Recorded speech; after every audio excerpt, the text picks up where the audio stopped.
Salam əziz şagirdlər, yeni mövzumuz meyvə mövzusudur. Gəlin baxaq bu mövzuda biz nələr öyrənəcəyik. Deməli, açar sözlərimiz şirəli və quru meyvələr, sadə və mürəkkəb meyvələr, bir toxumlu və çox toxumlu meyvələr.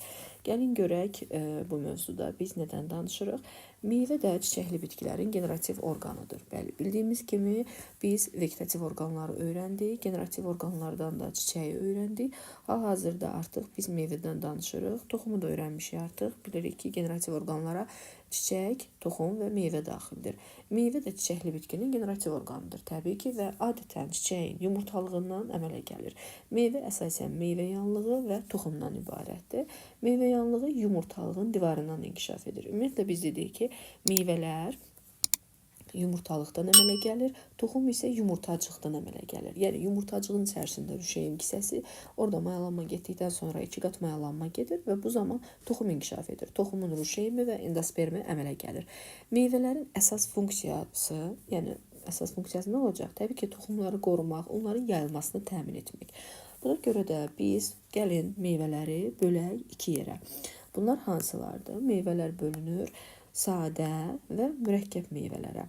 Sadə meyvələr hansı meyvələrə deyəcəyik? Sadə meyvələr bir dişiciyi olan çiçəkdə yumurtalıqdan əmələ gəlir. Yəni bu çiçəyin gördüyümüz kimi bir dişiciyi var və bu dişicikdə təbii ki bir rüşeyin kisəsi olacaq. Buna biz bir yumurtalıqdan əmələ gələn meyvə kimi baxa bilərik. Düzdür, bunun içərisində çoxlu yumurtacığı ola bilər. Çox yumurtacıq olsa biz buna çox toxumlu meyvə deyəcəyik. Amma bir yumurtacıq görürüksə buna bir toxumlu. Sadəcə olaraq biz sadə meyvələr deyəndə təkcə bir yumurtalığı olan meyvə baxmalıyıq ki, yəni bunlarda bir yumurtalığı olsun. Mürəkkəb meyvələr hansılardır? Mürəkkəb meyvələr isə deyəcəyik ki, bunlar da 2 formada olur. Bunlar hansılardır? Deməli, yığma meyvələr və meyvə qrupları. Yığma meyvələr sanki ayrı-ayrı meyvələrin bir yerə toplanmasından danışırıq. Yəni bir çiçəyin çoxlu sayda sərbəst dişiciyinin yumurtalığından əmələ gəlir. Nə deməkdir? Yəni hər yumurtalıqda bir yumurtacıq olur. Baxın, burada gördüyümüz çiyələk, moruq, böyürtkən meyvələri qeyd olunur. Üzərinə baxsaq sanki üzərində çoxlu, yəni xırda-xırda meyvələrin olduğunu görəcəyik. Biz əslində çiyələyi yeyəndə, malinadır, böyürtkəndir. Bu moruq, bu meyvələri yeyəndə sanki onların ayrı-ayrı biz belə əlimizlə ayırsaq hissələrə ayıra biləcəyimiz meyvələr şəklində görürük. Ona görə də biz bunlara yığma meyvələr, sanki başqa-başqa meyvələrin bir yerə yığılmış formasıdır. Yəni təbii ki, eyni meyvələrin sadəcə olaraq, yəni bir meyvə deyil də, bir neçə meyvənin, yəni çoxlu meyvənin bir yerə yığılması. Ona görə də deyirik ki, çiçəkdə gördüyümüz kimi burada təkcə bir yumurtalıq yox, çiçək yatağının bir görürük. Bir yataqda da əmələ gəlir, amma yumurtalıqlar çoxlu olur və hər yumurtalığın təbii ki, içərisində bir yumurtacığı olur ki, burada da bir toxum olmuş olur. Buna dedik yığma meyvələr. Meyvə qrupları nədir? Meyvə qrupları isə çiçək qrupunda çiçəklərin çox sıx yerləşməsinə görə meyvələrin birləşməsi nəticəsində əmələ gəlir. Gördüyümüz kimi biz burada təkcə bir çiçək yatağı görürdük, düzdürmü? Amma burada çiçək yataqları çoxludur və çoxlu çiçək yataqlarının üzərində bir yumurtalıq və onların içərisində də bir yumurtacığı görəcəyik ki, və bu meyvələrə də meyvə qrupu deyə bilərik. Bunlara nümunə olaraq ananas meyvəsinin adını çəkəcəyik. Gəlin görək, ümumiyyətlə meyvələrdə şirəli və quru olmasını nəyə görə müəyyən edirik? Yetişmiş meyvələrin meyvə yanlığının quruluşuna görə şirəli və quru meyvələrə ayırırıq. Yəni biz bir meyvəni sıxsaq, ondan şirə tökülürsə, deməli bu şirəli meyvədir. Amma sıxırıqsa, şirə çıxmırsa, deməli bu quru meyvədir. Meyvələr toxumlarının sayına görə də bir toxumlu, çox toxumlu olaraq qruplaşdırılır. Yəni ümumiyyətlə yumurtalığın içərisində yumurtacıq sayını bir görürüksə, buradan təbii ki bir toxumlu, çox görəcəksə, buradan çox toxumlu meyvə deyəcəyik. Gələk meyvələrin ümumiyyətlə quru, şirəli meyvələr ayırdıqdan sonra baxaq görək quru meyvələr. Ümumiyyətlə şirəli meyvələr dediyimiz kimi rahatdır. Yəni onları baxanda bilirik ki, şirəli meyvədir, yoxsa quru meyvədir. Və quru meyvələrə bizim dərsliyimizdə nə verilibsə, onun üzərində izah edəcəm sizə. Quru meyvələr yetişmiş deməli quru meyvələrdə şirəli lət olmur.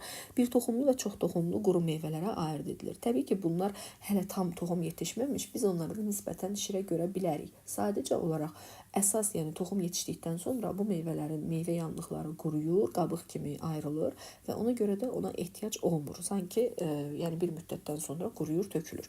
Belə başa düşək. Məsələn, lobyanı biz quru meyvələrə aid edirik. Yaş halda biz onu yeyirik, amma biz onu şirəli meyvə deyə bilmirik. Çünki sıxdıqda ondan şirə çıxmır. Quru meyvələr dedik bir toxumlu və çox toxumlu olmaqla iki yerə ayrıldı. Quru bir toxumlu meyvələr, bunları ayırırıq dəm meyvələr, toxumca meyvə və fındıq meyvələrə. Dəm meyvələr buğda, qarğıdalı deyə bilərik. Bunlarda gördüyümüz kimi meyvə yanlığı toxumdan ayrılmır. Yəni biz buğdanın istəsək də qabığını, yəni meyvə yanlığını toxumundan ayıra bilmirik. O da bitişik şəkildədir. Bu dəm meyvələrin xüsusiyyətidir. Toxumca meyvələrdə isə günə baxan, zəncirotu bunları deyə bilərik. Məsələn, toxumca meyvələrin qabıqları deyirik də biz günə baxanın qabığı. Əslində günə baxanın qabığı onun nəyi adlanacaq? Meyvə yanlığı. Meyvə yanlığı yadımızda saxlayırıq. Və həmin meyvə yanlığı dəricik formasındadır. Dəricik.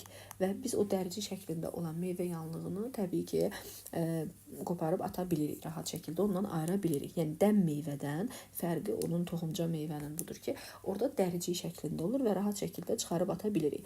Fındıq meyvəyə baxaq. Fındıq meyvəyə təkcə fındıq yox, qozu deyə bilərik, badamı deyə bilərik. Bu meyvələrdə gördüyümüz kimi meyvə yanlığı, hansı ki biz sındırıb atdığımız meyvə yanlığı, ona qabıq deyirik. Əslində o qabıq deyil, meyvə yanlığıdır. Toxumun üzərində olan isə toxumun qabığı deyə bilərik. Fındıq gördüyümüz kimi qəhvəyi rəngdə olur qabığı. Onu ovduqda, soyduqda, yəni qurutduqda, qızartdıqda onu ayıra bilirik. Yəni ağarmış toxumunu görə bilirik. Deməli, onun üzərindən çıxan nə adlandı? Toxumun qabığı. Amma bizim sındırıb atdığımız isə meyvə yanlığıdır. Yəni fındıq meyvənin də fərqi toxumca meyvədən, dəm meyvədən bu oldu. Və biz meyvə yanlığı, ümumiyyətlə fındıq meyvələri torpağa əkəndə ümumilikdə, yəni bütövlükdə meyvə yanlığı ilə bərabər əkirik və cücərdikdən sonra meyvə yanlığını aralayır, yəni qabıq saydığımız hissəni, hansı ki sındırıb atdığımız hissəni ayırır, oradan cücərir, çıxır. Yəni, bu formada onun torpağa əkilməyi də belə olur. Yəni təkcə fındıq meyvədə yox, bir toxumlu quru meyvələri, yəni meyvələri birbaşa meyvə şəklində əkirik torpağa. Çox toxumlu quru meyvələrə nələr aiddir? Bunlara paxla meyvə, buynuz meyvə və qutucuq meyvələr aiddir. Paxla meyvələrə lobya, noxud, buynuz meyvələrə turp, kələ, qutucuq meyvələrə dağ laləsi, lalə aiddir. Gəlin görək paxla meyvə, buynuz meyvə, qutucuq meyvə bunların fərqi nədir? Paxla meyvələrdə gördüyümüz kimi meyvə yanlığı yaşıl rəngdə olur, şirəli nisbətən olur, amma təbii ki ondan şirə çıxmadığına görə biz ona şirəli meyvə demədik. Amma müəyyən zaman keçdikdən sonra toxumlar artıq tam yetişəndə biz onların meyvə yanlığını qurumuş şəkildə görürük və açılır, rahat şəkildə onun içərisindən toxumlar yerə tökülür. Hətta toxumlarını özləri yayan bitkilər də deyə bilərik bunlara. Və buynuz meyvələrdə necədir? Buynuz meyvənin paxla meyvədən fərqi ondadır ki, bu da əslində baxdıqda biz onu paxla meyvəyə bənzədirik. Sadəcə olaraq burada fərq ondan ibarətdir ki, hər iki deməli meyvə yanlığının orta hissəsində bir ara kəsmə olur ki, toxumlar o ara kəsmənin üzərində olur. Amma paxla meyvədə belə xüsusiyyət yox idi. Orada meyvə yanlığının divarının öz içərisində toplanırdı. Yəni yuvalarda olurdu. Deyək ki, bax belə bu formada deyə lobyadır. Bunun orta hissəsindən belə ayıranda burada sanki belə yuvalar olur. Da ara kəsmə üzərində deyil. Amma buynuz meyvədə gördüyümüz kimi ara kəsmənin üzərində yerləşir toxumlar. Yəni bunların bir-birindən fərqi budur. Qutucuq meyvələrdə də ki, adından gördüyümüz kimi sanki bir qutunun içərisində onun toxumları yetişir və toxumlar da çox toxumludur. Bizdən soruşulsa, paxla meyvə, buynuz meyvə, qutucuq meyvədə yumurtacıq sayı nə qədərdir? Təbii ki, deyəcəyik ki, burada yumurtacıq sayı çoxdur və ona görə də yumurtacıq sayında yumurtacığın içərisində olan rüşen kisələrinin hesabına da burada mayalanma çox getdiyinə görə toxum sayı çox olmuş olacaq. Gələk quru meyvələrin quruluşu burada bir fəaliyyət verilir. Müxtəlif quru meyvələrin şəkilləri, quru meyvələr bunları müzakirə etməkdə. Cədvəldə verilmiş xüsusiyyətinə diqqətlə nəzərdən keçirək, gəlin baxaq. Deməli, meyvə yanlığının daxili qatı dəricik formasında olur və toxumla birləşmir quru meyvə. Biz buna hansı meyvəni dedik? Təbii ki, toxumca meyvəni deyəcəyik. Toxumca. Bəs bitki nümunəsi hansı oldu? Günə baxan zəncirotunu misal gətirə bilərik. Bayaq yuxarıda göstərmişdim. Və zəncirotu. Meyvə yanlığı iki taycıqdan ibarətdir. Toxumları taycıqdakı yuvalarda yerləşir. Yuvada yerləşən hansıydı? Dedik, paxla meyvə. Paxla meyvə. Nümayəndəsi də lobya qeyd edə bilərik və yaxud da noxud, mərci. Bərk və odunçaqlaşmış meyvə yanlığının daxilində toxumu sərbəst yerləşir. Bura fındıq meyvəni aid etdik. Fındıq meyvə və nümayəndəsini fındıq qeyd edə bilərik. Ondan sonra pərdə şəkilli meyvə yanlığı toxum qabığı ilə möhkəm bitişir. Buna dəm meyvə deyə bilərik. Dəm meyvə və nümunə olaraq bura qeyd edə bilərik. Buğda, çovdar, müxtəlif taxıl bitkiləri yaza bilərik. Bu xüsusiyyətlərinin hansı meyvə tipinə aid olduğunu müəyyənləşdirin, cədvələ qeyd edin. Hər meyvə tipinə uyğun gələn bir neçə bitki nümunəsini yazın. Bunu da qeyd etdik. Gəlin görək şirəli meyvələrdə xüsusiyyətləri necə oldu. Şirəli meyvələrdə dediyim kimi yetişmiş şirəli meyvələrdə meyvə yanlığı şirəli, lətli hissədən ibarətdir. Lətli hissə meyvənin qabığı ilə toxum arasında yerləşir və bir toxumlu şirəli meyvələrə çəyirdək meyvə, çox toxumlu şirəli meyvələrə gilə meyvə misal göstərə bilərik. Baxaq. Deməli, əslində biz köhnə dərsliklərdə nümunə olaraq çox deyirdik adlarını. Məsələn, şirəli meyvələrə narınc meyvələr, qabaq meyvələr, sonra çəyirdək dediyim gilə meyvələr, müxtəlif yəni meyvələrin adlarını çəkə bilərik. Amma dərsliyimiz bizə nə verirsə, onları öyrənməkdə fayda var. Toxum, baxaq görək, məsələn, burada şaftalı meyvəsinin quruluşu verilib. Şəklə fikir versək, burada gördüyümüz kimi bu meyvənin xaricindən gördüyümüz dəricik idi. Yəni, meyvənin öz dərisi, xarici dərisi. Orta qatı lətli hissədir, şirəli hissədir, hansı ki biz onu yeyirik meyvə yanlığında. Daxili qat çəyirdəkdir. Əslində bu çəyirdək meyvə yanlığının daxili divarının daşlaşmış hissəsidir. Yəni qatılaşmış, bərkləşmiş hissəsidir. Yəni meyvə yanlığından əmələ gəlir. Bu da içəridə gördüyümüz isə toxumdur. Təbii ki, toxumun üzərində də toxumun qabığını görə bilərik. Gələk, burada nə verir bizə? Çəyirdək meyvənin meyvə ləti nazik qabıqla örtülmüşdür. Onun toxumu bərk çəyirdəyin içərisində olur. Çəyirdək meyvə yanlığının daxili daşlaşmış qatıdır, bunu dedim. Şaftalı, ərik, gavalı, gilas, alça, bir çox göyəm, bir çox bitkiləri deyə bilərik. Bitkilərin meyvələri çəyirdək meyvədir. Çəyirdək meyvədən fərqli olaraq gilə meyvənin çoxlu toxumları olur.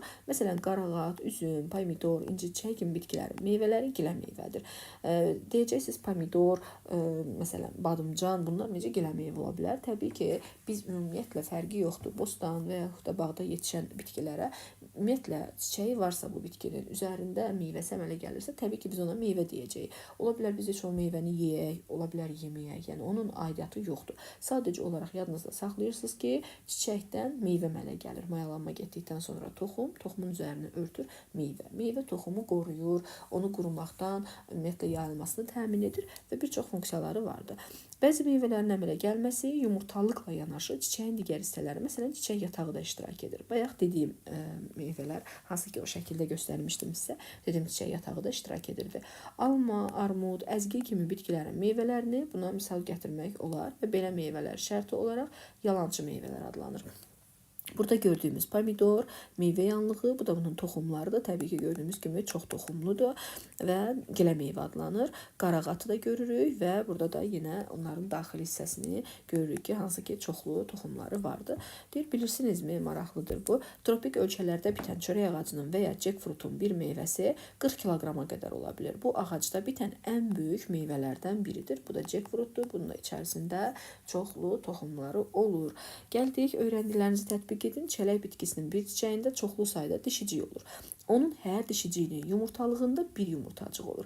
Dişicikləri çox olan belə çiyələklərdə çiçək yatağı meyvələr yetişdikdə böyüyüb iriləşir və şirəli olur. Hər dişicikdən bir kiçik fındıqca meyvə və bütün çiçəkdən isə mürəkkəb meyvə əmələ gəlir. Bayaq dediyim kimi, sanki ayrı-ayrı xırda-xırda, yəni meyvələr birləşib, ümumilikdə mürəkkəb bir meyvəni əmələ gətirib ki, bu da ayrı-ayrı fındıq meyvə yox, bax qarışdırmayaq. Bayaq biz fındıqda fındıq meyvə dedik, amma buna fındıqca meyvə deyəcəyik. Gördüyümüz kimi çiçək yatağının genişlənməsi, böyüməsi, onun inkişafı da meyvənin əmələ gəlməsində iştirak etdi. Fındıqçaları görürük ayrı-ayrılıqda. Burada kəsə yarpaqlarıdır və bu da saplaqdır. Ümumiyyətlə yadımızda saxlayırıq ki, çiçəyin saplağı meyvə yetişdikdən sonra meyvənin saplağından dönür. Və bu da fındıqçalardır. Onun da içərisində toxumları görmüş olduq. Gələk öyrəndilərimizi yoxlayaq. Çiçəkli bitkilərin həyatında meyvənin nə kimi rolu var? Təbii ki, meyvə həmin dediyim toxumların yayılmasında, ümumiyyətlə meyvələrin toxumu qorumasında, bir bitkinin yayılması, başqa bir yerdə becərilməsində əsas xüsusi rol oynayır.